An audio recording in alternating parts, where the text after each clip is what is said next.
So Xiaomi चाहिँ Redmi Note 11 lunch गरेको छ ग्लोबली र नेपालमा नि अलरेडी अवेलेबल भइसक्यो र यसको स्टार्टिङ प्राइस छ नेपालमा 23000 4GB RAM 64GB स्टोरेज भेरिएन्टको लागि है।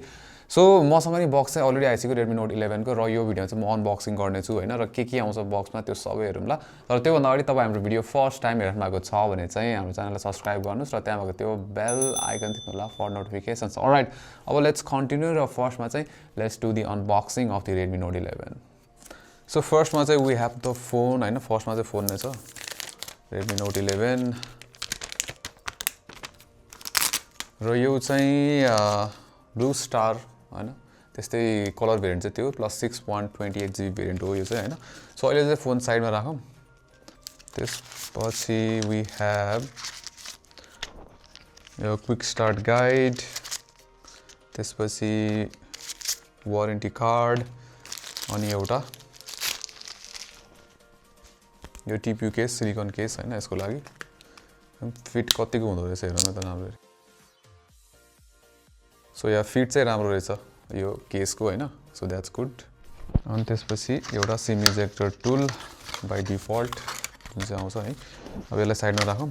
त्यसपछि वी हेभ यसको अड्याप्टर, चार्जिङ अड्याप्टर र यो चाहिँ 33 वाट अड्याप्टर हो। यसले चाहिँ maximum 33 watt fast charging support गर्छ हैन। त्यसपछि एउटा अर्को यसको लागि एउटा टाइप सी केबल भइहाल्यो। So that's it for the unboxing है। अब चाहिँ म फोन सेटअप गर्छु र त्यसपछि I will give you my first impressions as well. So Redmi Note 11 र हामीसँग चाहिँ यो स्टार ब्लू भन्ने कलरमा छ र निकै राम्रो कलर छ यो चाहिँ। लाइक पछाडिपट्टि यो ब्याक प्यानलमा चाहिँ हुन्छ नि ग्लिटर्सहरू छरेको जस्तो देखिन्छ। सो इन्ट्रेस्टिङ छ यो प्याटर्न। अब क्यामेरा मोडलको डिजाइन हेर्ने हो भने त like similar to Redmi Note 10 र यो डिभाइसकै जुन ओभरअल फुटप्रिन्ट छ त्यो चाहिँ Redmi Note 10 सँग चाहिँ मिल्न जान्छ है।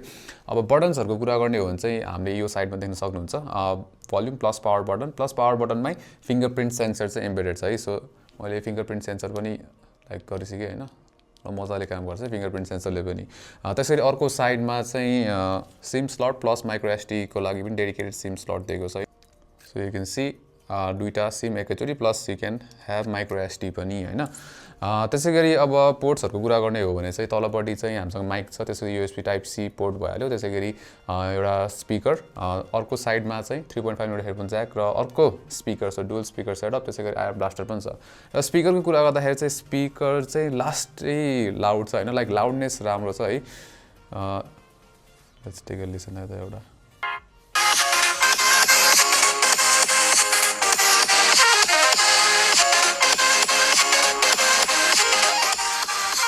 सो यस स्पिकर चाहिँ लाइक यो दुइटै अब साइड फायरिङ भयो नि त, यसरी युज गर्दाखेरि साइड फायरिङ हुन्छ हैन। सो या स्पिकर सेटअप चाहिँ दामी छ यसको। त्यसै गरी अब अगाडितिर हेर्ने हो भने चाहिँ होल पन्च डिजाइन नै भइहाल्यो हैन। र जुन स्क्रिनको बेजल्स र चिनहरू छ त्यसमा चाहिँ खासै त्यस्तो इम्प्रुभमेन्ट चाहिँ छैन, लाइक पहिला जस्तो नै देखिन्छ। तर जुन यसको ओभरअल प्याकेज छ डिजाइन त्यो चाहिँ इट्स गुड। प्लस लाइट पनि छ यो फोन। सो 179 ग्राम्स मात्र छ हैन। अब लाइक थिकनेस चाहिँ I think same to Redmi Note 10 जस्तो छ। आई थिङ्क 8mm कति छ, तर जस हातमा समात्दाखेरि सजिलो छ र एक हातले युज गर्न चाहिँ like you can do it, like अलिकति ठुलो हात भयो भने चाहिँ। सो यस ओभरअल डिजाइन चाहिँ इट्स गुड ओभरअल प्याकेज। अब डिस्प्ले चाहिँ Redmi Note 11 मा 6.43 इन्चको AMOLED डिस्प्ले दिएको छ र पहिला चाहिँ वाइल नर्मल 60Hz डिस्प्ले मात्र दिएको थियो हैन हाम्रो Redmi Note 10 मा चाहिँ। तर यसपालि चाहिँ 90Hz डिस्प्ले पनि दिएको छ है, 90Hz रिफ्रेश रेट दिएको छ। सो के छ भन्दाखेरि तपाईले सेटिङ्समा गएर चाहिँ डिस्प्लेमा गएर कि 60Hz मा राख्न सक्नुहुन्छ कि 90Hz मा राख्न सक्नुहुन्छ हैन। सो एडाप्टिभ अप्सन चाहिँ छैन, तर यस 90Hz रिफ्रेश रेट चाहिँ दिएको छ, विच इज गुड। र सो फार मैले अहिलेसम्म चलाउँदाखेरि लाइक त्यस्तो घोस्टिङ इस्युजहरू अथवा मैले त्यस्तो केही पनि देखेको छैन। लाइक स्मुथ नै छ स्क्रलिङहरू यताउता है। त्यसै गरी अब डिस्प्लेको जुन अब AMOLED भएको कारणले गर्दाखेरि त्यो अलिकति कन्ट्रास्टी लुक देखिन्छ हैन, प्लस हल्का स्याचुरेटेड लुक छ, कलर छ हैन। त्यसै गरी अब यसमा चाहिँ तीनटा कलर प्रोफाइल हुन्छ, जुन चाहिँ स्याचुरेटेड, स्ट्यान्डर्ड र अर्को भनेको चाहिँ विभिड भन्ने हैन। सो तपाईँ सिलेक्ट गर्न सक्नुहुन्छ कुन चाहिँ भनेर।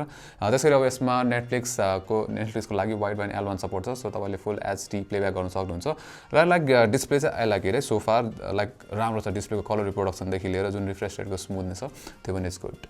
अब हार्डवेयरको लागि चाहिँ यसमा स्न्यापड्र्यागनको 680 चिपसेट दिएको छ हैन, 4G चिपसेट हो जुन चाहिँ 6nm मा बनेको छ। Redmi Note 10 मा चाहिँ 678 दिएको थियो हैन, स्न्यापड्र्यागन 678 जुन चाहिँ 11nm मा बनेको हैन। अब हेर्ने भने चाहिँ के छ भन्दाखेरि जुन स्न्यापड्रागन 678 छ त्यसमा चाहिँ क्रायो 460 कोर्सहरू युज गर्थ्यो भने यसमा चाहिँ क्रायो 265 कोर्सहरू युज गरिरहेको छैन सो त्यो हेर्ने भने लाइक डाउनग्रेड नै देखिन्छ होइन त्यसै गरी जिबियु केसमा नि यसमा Redmi Note 11 मा चाहिँ Adreno 610 दिएको छ भने जुन Redmi Note 10 छ स्न्यापड्रागन 678 मा चाहिँ हामीले Adreno को 612 भन्ने पाउँथ्यो है जिबियु सो लाइक अब मैले अहिलेसम्म गेम चाहिँ खेलेर हेरेको छैन यसमा होइन तर मेबी हल्का लाइक पर्फर्मेन्समा त्यो अलिकति उयो चाहिँ हुनसक्छ है कम्पेयर टु Redmi Note 10 अब सो फार जति पनि मैले एप्सहरू खोल्ने चलाउने यताउता जस्तो सबै एकदमै स्मुथ छ होइन लाइक त्यसमा केही पनि प्रब्लम छैन प्लस यो चाहिँ 6GB भेरिएन्ट पनि हो सो है सो त्यसले गर्दा पर्फर्मेन्स राम्रो हुन्छ अब यो चाहिँ 4GB अथवा 6GB ऱ्याम भेरिएन्टमा पाउँछ होइन र एकदम स्मुथ छ पर्फर्मेन्स जुन हाम्रो जेनरल युजेज हुन्छ त्यसमा मैले त्यस्तो ल्याग्सहरू चाहिँ केही पनि भेटेको छैन लाइक एप्सहरू खोल्ने इभन मल्टी विन्डोमा अहिले मैले एप्सहरू चलाउँदाखेरि पनि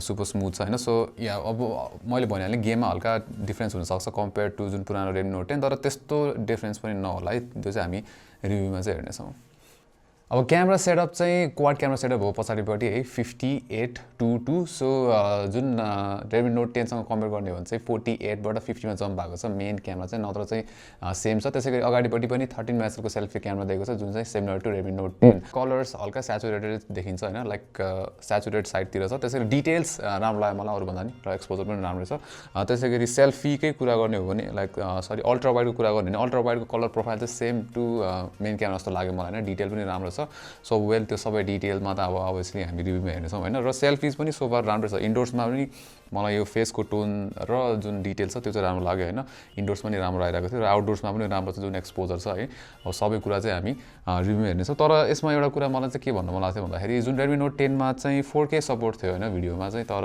यसमा चाहिँ छैन सो द्याट इज स्याड अब थाहा छैन हैन पछि लाइक आउँछ कि आउँदैन तर यस त्यो चाहिँ अलिकति लाइक चित्त बुझेन अब ब्याट्री चाहिँ यसमा 5000 mAh को दिएको छ which is same as the Redmi Note 10 Redmi Note 10 मा हामीले सेम नै पाउँथ्यो सो ब्याट्री लाइफ लाइक जुन चिपसेटको एफिसिएन्सी र यो हेर्ने हो भने चाहिँ आई थिंक एक दिन भन्दा बेसी त दिइहाल्छ हैन 5000 mAh ब्याट्रीले सो हुन्छ नि तपाईले 1.5 दिन जस्तो चाहिँ टिकाउन सक्नुहुन्छ जस्तो लाग्छ मलाई अब त्यो चाहिँ हामी रिभ्यूमा हेर्छौँ प्लस यसमा जुन फास्ट चार्जिङ सपोर्ट छ त्यो चाहिँ 33 वाट नै फास्ट चार्जिङ हो जुन चाहिँ सिमिलर टु Redmi Note 10 त्यसपछि ओएसको कुरा गर्दाखेरि चाहिँ यसमा no Android 12 out of the box so Android 12 चाहिँ आउँदैन फर्स्टमा हैन सो Android 11 चाहिँ आउँछ सो हुन्छ नि लाइक 2022 मा रिलिज भएको phone direct out of the box Android 12 आइदिएको भए चाहिँ दामी हुन्थ्यो हैन तर स्याडली Android 11 छ र यसमा चाहिँ अलिकति ब्रोडवेयर्सहरु चाहिँ पहिलेदेखि प्रिइन्स्टल एप्सहरु र गेम्सहरु चाहिँ यसमा छ हैन जस्तै PUBG TikTok state of survival यताउता एप्सहरु दिएको छ नत्र चाहिँ स्ट्यान्डर्ड MIUI कै हाम्रो जुन एक्सपिरियन्स छ त्यही हो र लाइक अहिलेसम्म मैले अब लाइक धेरै चलाएको छैन अब 1 घण्टा जति भयो होला यो फोन चलाइरहेको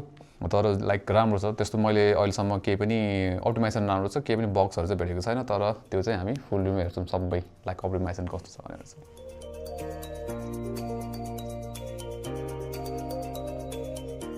सो Redmi Note 11 जुन नयाँ छ यो चाहिँ हैन 23000 बाट सुरु हुन्छ र फर द प्राइस लाइक राम्रै छ फोन हैन अब त्यो के छ भन्दाखेरि कम्पेयर टु Redmi Note 10 हैन तर त्यस्तो सारो अपग्रेड चाहिँ हामीले भन्न मिल्दैन जस्तो लाग्छ अहिले हैन किन भन्दाखेरि अब हायर मेगापिक्सल क्यामेरा छ हैन 50 मेगापिक्सल तर क्यामेरामा पहिला 4K सपोर्ट थियो भने अहिलेमा 4K सपोर्ट दिएको छैन त्यसैगरी जुन चाहिँ नयाँ स्न्यापड्रागन चिपसेट युज भएको छ 680 त्यो चाहिँ मच मोर एफिसिएन्ट धेरै एफिसिएन्ट चिपसेट हो पहिलाको भन्दा हैन 678 भन्दा तर जुन अहिलेको जुन बेन्चमार्क पर्फर्मेन्सहरु हेर्ने हो भने चाहिँ अपग्रेड चाहिँ भन्न मिल्दैन तर जुन डिजाइनदेखि लिएर डिजाइन एस्थेटिक्स र जुन डिस्प्लेमा चाहिँ हामीले nice upgrade like decent upgrade पाइरहेको छौँ है सो अहिलेसम्मको लागि मेरो फर्स्ट इम्प्रेसन चाहिँ त्यही हो तर overall for the price worth it छ कि छैन भन्ने कुरा चाहिँ हामी रिभ्यूमा डिस्कस गर्नेछौँ so see you in the review video next time so यो भिडियोमा चाहिँ यति नै राम्रो लाग्यो लाइक गर्नुस् र शेयर पनि गर्नुस् र यस्तै कन्टेन्ट्सहरुको लागि चाहिँ हाम्रो च्यानललाई सब्स्क्राइब गर्नुस् र त्यहाँ भएको त्यो बेल आइकन पनि थिच्नु होला फर नोटिफिकेसन्स